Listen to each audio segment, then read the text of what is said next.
Význam života. Pohľad z čistého vedomia, zlatý most, vedomia. Čo je vlastne význam života? Ľudia sa pýtajú tisíce rokov. Nie preto, že by odpoveď neexistovala, ale preto, že ju hľadajú v mysli, nie vedomí. Z pohľadu čistého vedomia život nemá jeden význam.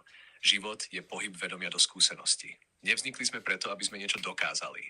Ani preto, aby sme sa opravovali. Ani preto, aby sme sa stali niekým iným.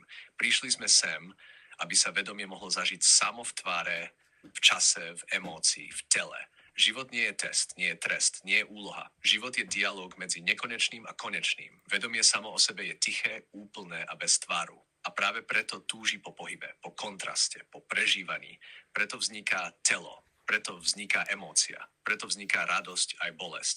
Nie ako chyba, ale ako rozšírenie vnímania. Negatívne emócie tu nie sú preto, aby sme sa ich zbavili. Sú tu ako signály oddelenia od seba. Keď sa objavia, nehovoria, robíš niečo zlé, ale zabudol si, kým si.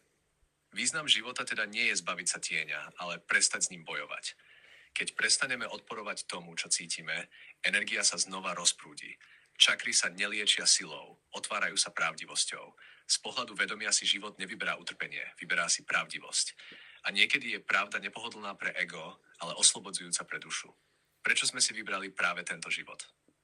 Pretože presne tento príbeh umožňuje vedomiu zažiť aspekt seba, ktorý inde nemôže. Nie si tu náhodou, nie si pozadu, nie si pokazený. Už samotná schopnosť cítiť znamená, že žiješ svoj význam. A keď sa jedného dňa prestaneš pýtať, čo je zmysel života a začneš ho žiť bez odporu, zistíš, že odpoveď bola vždy v tebe. Nie ako veta, ale ako stav bytia.